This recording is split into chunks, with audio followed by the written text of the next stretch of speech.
আলহামদুলিল্লাহি রাব্বিল আলামিন ওয়াসসালাতু ওয়াসসালামু আলা সাইয়্যিদিল মুরসালিন আম্মা বা'দ ফাআউযু বিল্লাহি মিনাশ শাইতানির রাজিম বিসমিল্লাহির রহমানির রহিম আসসালাতু ওয়াসসালামু আলাইকা রাসূলুল্লাহ ওয়া আলা আলিকা ওয়া সাহবিকা ইয়া হাবিবাল্লাহ আসসালাতু ওয়াসসালামু আলাইকা ইয়া নবিয়াল্লাহ ওয়া আলা আলিকা ওয়া সাহবিকা ইয়া নূরাল্লাহ আসসালামু আলাইকুম ওয়া রাহমাতুল্লাহি ওয়া বারাকাতুহু।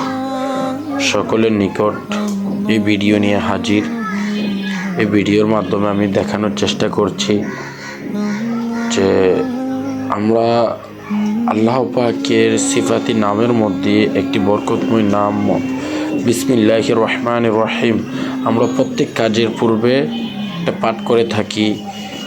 ব্যবসা বাণিজ্যের পূর্বে, খাবারের পূর্বে, বাসায় যাওয়া আসার পূর্বে, ড্রাইভিংয়ের পূর্বে, প্রত্যেক কাজে ন্যাক ও জায়েজ কাজে।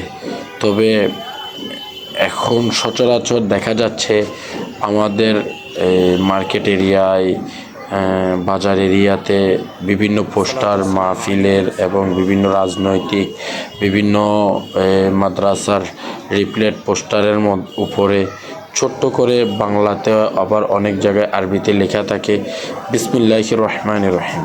কেন ভাই আপনারা পোস্টারের মধ্যে কেন বিসমিল্লাহির রহমানির রহিম নিয়ে যাবেন? এটা কি আপনি মনে করছেন যে বরকতের জন্য আপনি দিচ্ছেন? আসলে বিষয়টা আপনি মনে করছেন বরকতের জন্য দিচ্ছেন, কিন্তু গোপনে যে নিজের ধ্বংস নিজেই করছি আমরা, সেটা বুঝতেছি না। তবে আপনি হয়তো ভুলে যাচ্ছেন আপনার এই পোস্টারগুলা কেউ পরে ফেলে দিবে, তাতে বিসমিল্লাহির রহমানির রহিম যেটি লেখা রয়েছে সেই লেখাটা অনায়াসে মানুষের পায়ের নিচে চলে যাচ্ছে, মানুষের পা দিয়ে পাড়াচ্ছে।